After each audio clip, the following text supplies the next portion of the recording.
नमस्कार, मी ॲडव्होकेट प्रतिभा सावंत. माझ्या यूट्यूब चॅनलमध्ये आपलं हार्दिक स्वागत आहे.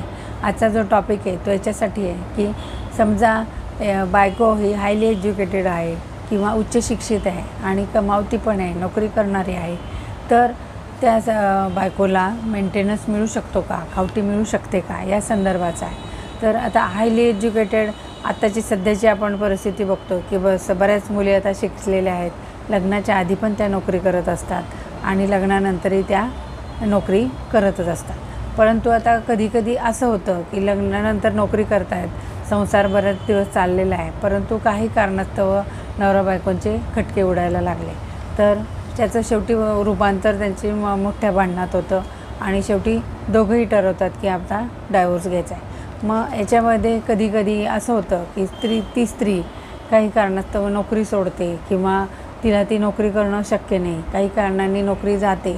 मग अशा परिस्थितीत समजा डायव्होर्स तर घ्यायचा आहे, मग तिला मेंटेनन्स हवा आहे, मग ती मेंटेनन्ससाठी अर्ज करते. परंतु पुढच्या पार्टीचा वकील काय म्हणतो की आतापर्यंत ही नोकरी करते म्हणजे हिच्याकडे पैसे आहेत, मग हिला मेंटेनन्स का हवा आहे. त्याचं नवऱ्याच्या साईडचा जो वकील आहे तो त्यांचा डिफेन्स घेणार की अरे ही मिळवती आहे तर ही मेंटेनन्स मागते. मग अशा वेळेला तर कोर्ट तुम्हाला मेंटेनन्स नाकारू शकतं, कारण तुम्ही मिळवते असता.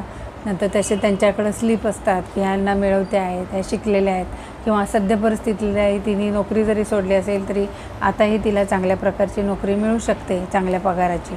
तर मग पुढचा वकील तो मेंटेनन्स कसं द्यायला लागू नये यासाठी तो त्याचा बचाव करणार.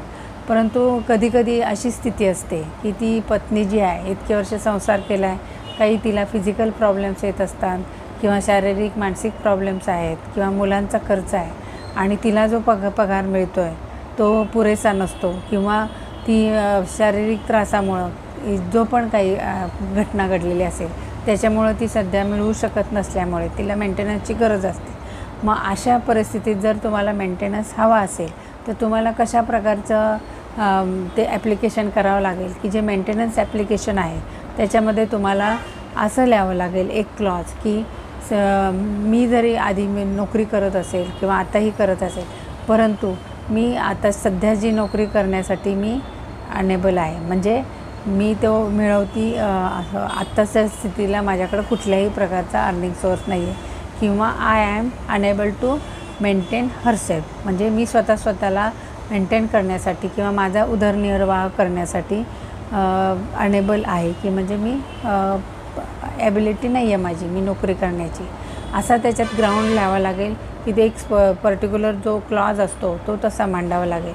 आणि तुम्ही जो त्याच्यात ग्राउंड मांडलेला आहे किंवा तुम्ही जे त्याच्यात कारण लिहिलेलं आहे की नोकरी मी का सोडली किंवा याच्यापुढं का करू शकत नाही किंवा मला मेंटेनन्स मुलांसाठी हवा आहे का शिक्षणासाठी हवा आहे किंवा जो पण तुमचा क्लॉज आहे तो त्याच्यात तुम्ही लिहायचं आहे, कारण लिहायचं आहे. आणि मग तुम्हाला त्याच्या रिलेटेडचे डॉक्युमेंट्स त्याच्यात जमा करावे लागतील आणि मग ते डॉक्युमेंट्स जमा करून तुम्हाला कोर्टाला तसा अर्ज द्यावा लागेल की मी जरी नोकरी करत असेल, कमावती असेल, तरी मला या कारणासाठी ही नोकरी सोडावी लागते किंवा मला आहे तो पगार पुरेसा नाही.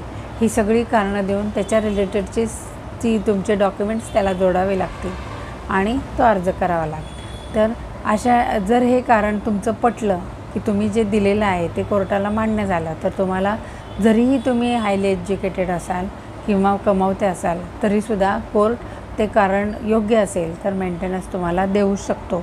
म्हणजे त्या तुमच्या ज्या रिलायबिलिटी किती आहे ती दिलेल्या कारणावर. परंतु अशाही केसेस आहेत की नोकरी करणाऱ्या बायकोलाही मेंटेनन्स कोर्टाने ग्रँट केलेला आहे. तर अशा कोणत्या केसेस, तर त्या केसेस मी आता सांगणार आहे. तर पहिली केस आहे ती सुनीता कचवा वर्सेस अनिल कचवाची एक केस आहे.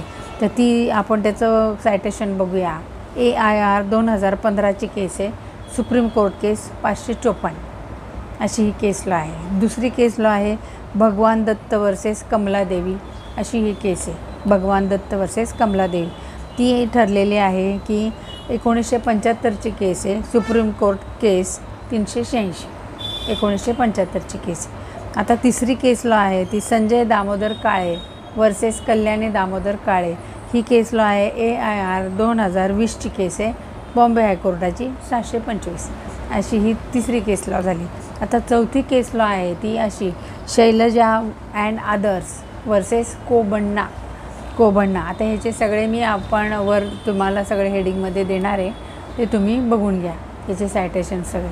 तर अशा प्रकारे जी मिळवती आणि नोकरी करणारी जरी बायको असेल किंवा उच्च शिक्षित स्त्री असेल तरी तिला मेंटेनन्स ग्रँट होऊ शकतो.